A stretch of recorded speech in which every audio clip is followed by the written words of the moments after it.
Hello. Let's make an origami German bell and then talk about the mathematical aspects behind it.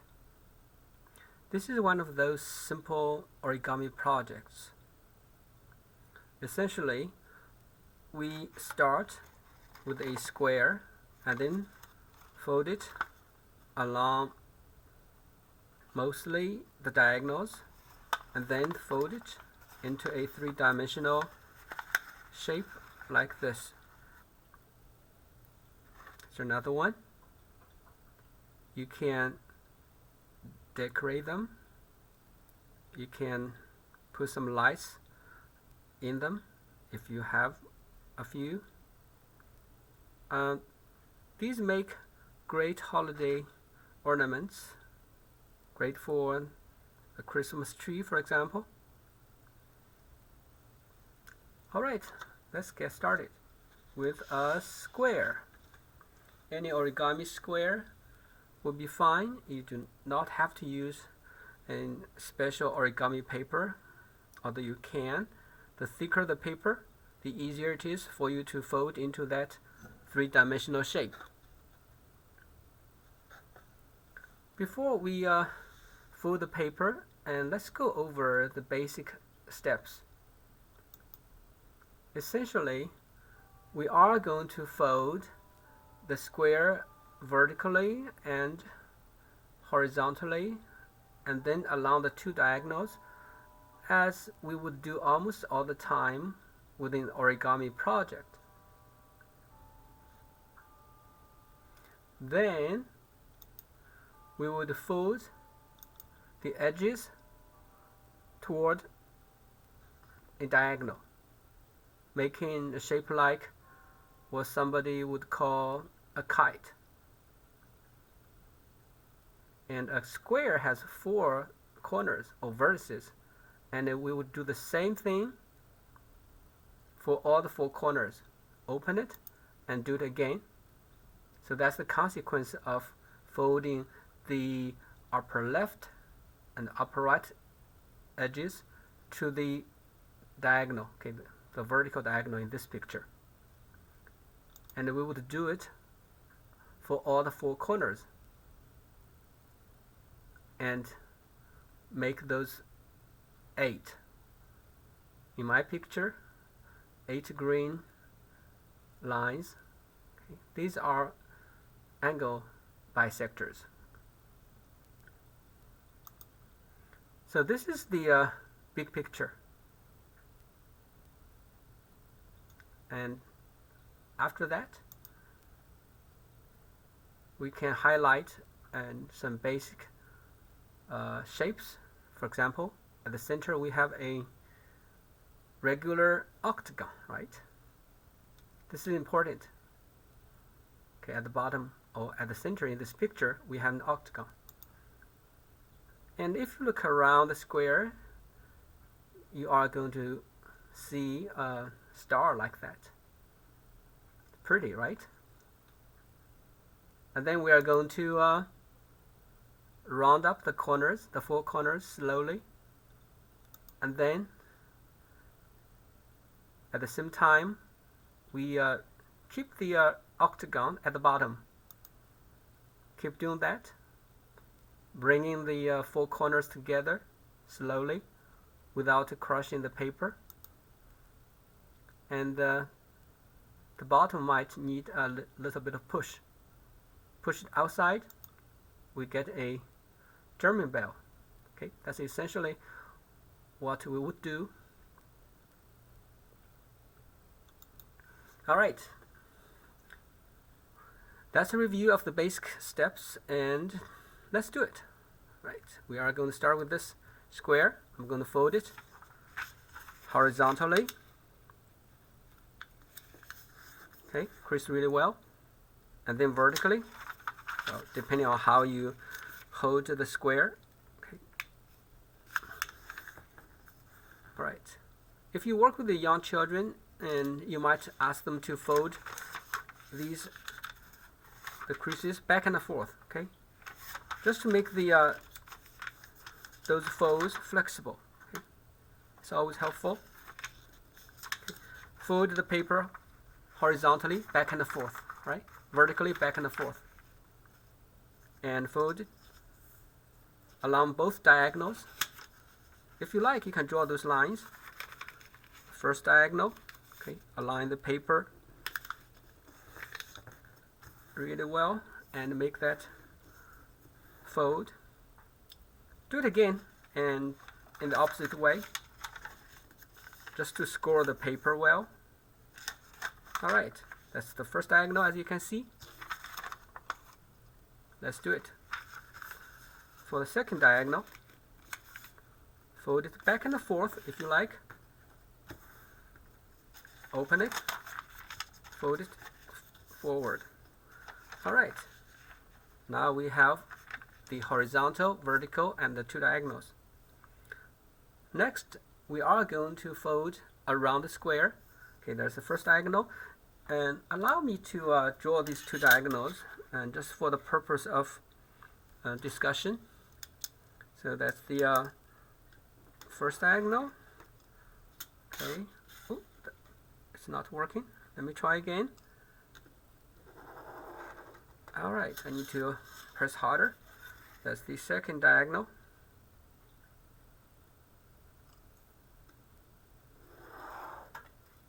Alright, you don't have to draw these diagonals. Under the webcam, it's not always easy to see the diagonals, the folds.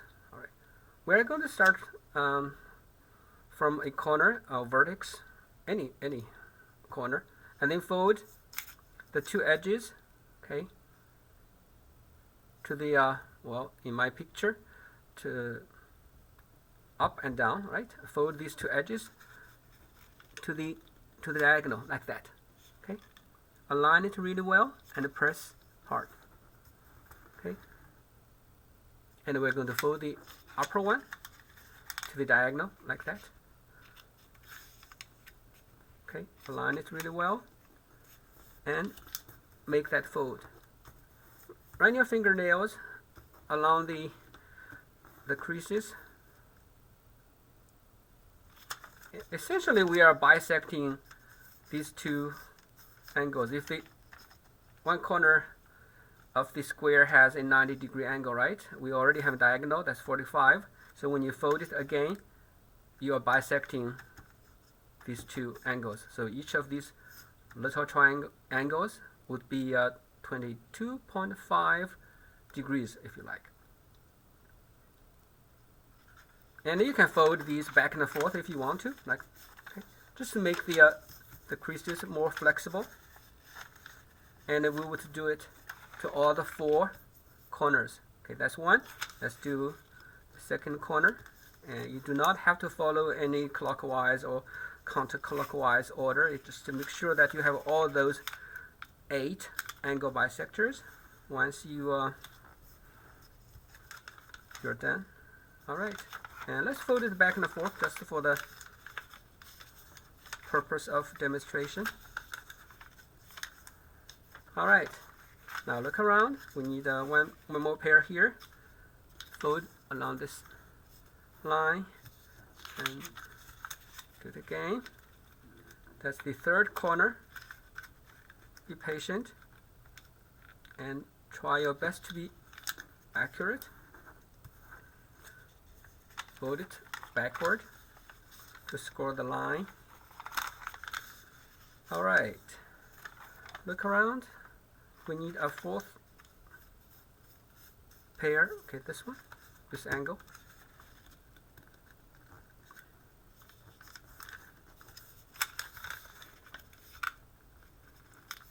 Alright, you have a lot of time to practice how to fold angle bisectors. You don't have to use those names, but if you do, it might be more mathematically interesting. Alright, here's what we have. If you look carefully, we have all those 8 angle bisectors. Draw those lines if necessary, especially when you're working with young children. Okay, get a ruler and a pencil and draw all those angle bisector. Otherwise, you can use the fold lines as a reference. Next, we are going to round up the corners like that. Okay. Along these creases. Round up.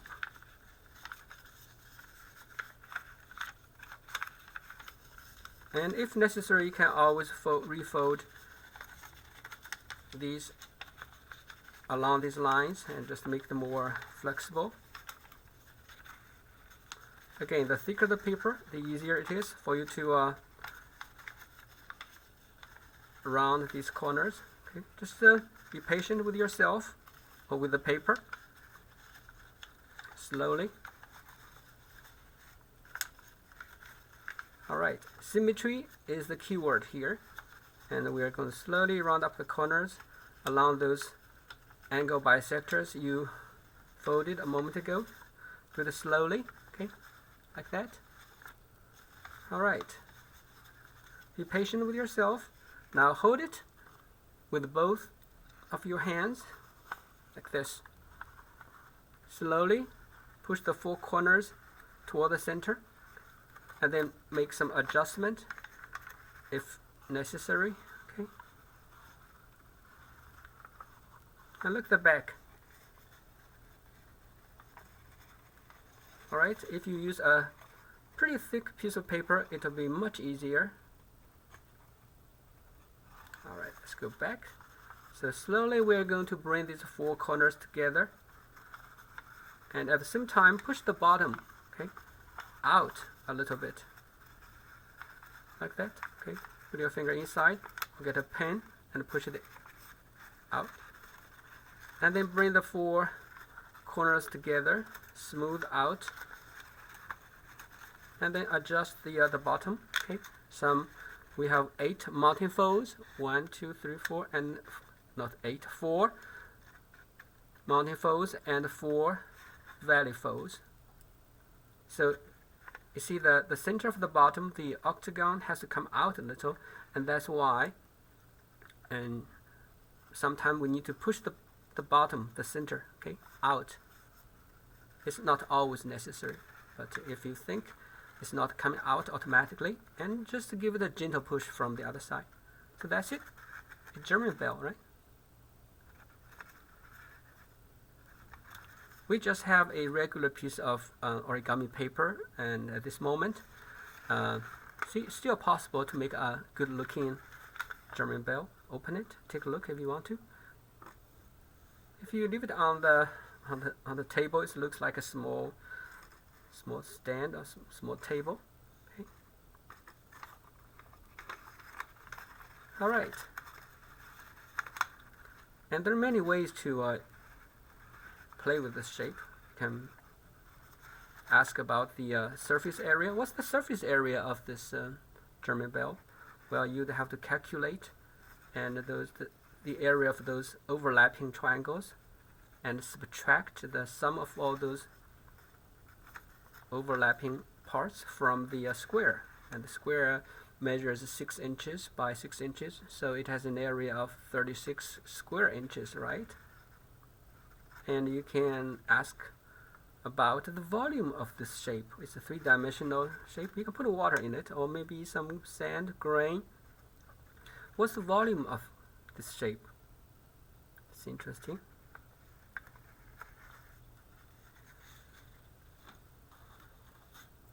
I actually designed a 3D printable template, and it does not work really well, but you get the idea. So that's the process.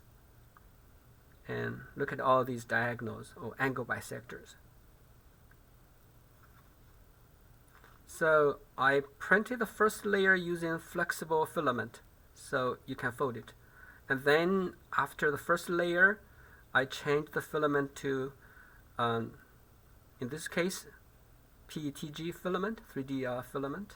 It's the white part. So now you can, this is not a piece of paper, this is plastic. And you can round up the corners and then bring them together. And in this case, it's pretty easy to make a German bell because of the tension built into the template. Round it up, bring them together, push the bottom out a little bit, and it looks great, right? And some children would say, "Oh, that looks like a snap." You can use it to grab things or grabber, like that. Can you see? Yeah, it doesn't hurt that much. All right. So there are many ways to make origami object, and in this case, the German bell. It's really an easy, straightforward process. Right? Just be patient, especially when you round up those corners. All right. How about a little bit of mathematics? Delving deeper into the world of mathematics. And most origami projects take advantage of the symmetries to think about all the rotational and reflectional symmetries. In the case of the German bell, we can indeed ask many interesting questions mathematically, especially about the angles. So in this picture, I measured, or I put the measures of certain angles in the picture. As you can see, we have 45-degree angles here, the angle beta at the center, the angle BO and V, okay, this angle here, that's 45 degrees. And that's not a surprise. Angle alpha, or OBU, this angle is 25.5 degrees. Well, essentially we were bisecting those angles again and again, so that's 1/4 of the original right angle. And looking around, you can put the measure of those angles in the picture with a little bit of a trigonometry, if you like, and the Pythagorean theorem. You can calculate the length of segments. For example, OB is BD, and the edge length of the square, 6 inches in our case, divided by square root of 2. That's just the consequence of the Pythagorean theorem. OU is, or if you use a tangent, the tangent of that angle, OU here, it's very important, right? This important segment is OB times the tangent of 22.5 degrees, and BI in triangle BAI is tangent 22.5 times AB, the length of the dimension of the square, that's 6 inches. So slowly you can calculate the length of each of these segments. BI, DN is the same as BI, and then from I to N in this picture is the leftover, right? And then 1/2 of that is going to be from N to the center between I and N, and slowly you can calculate the area of the octagon and any other components you are interested in. Anyway, and if you like asking math questions, and that's one of the directions you can go, focusing on the angles and some trigonometry. All right, you can also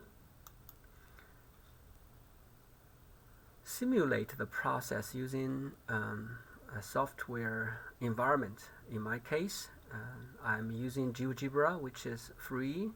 You can construct a square and then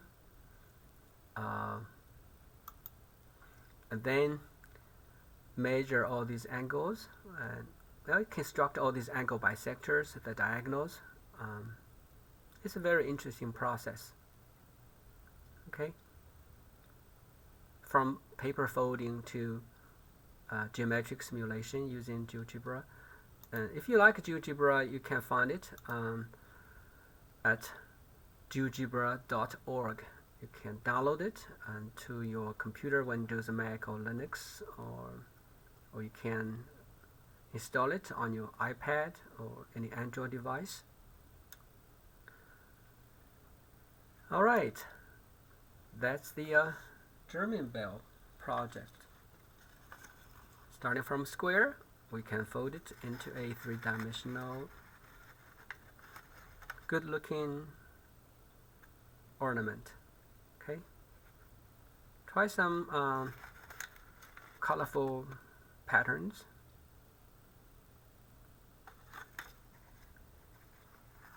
All right, thank you for watching.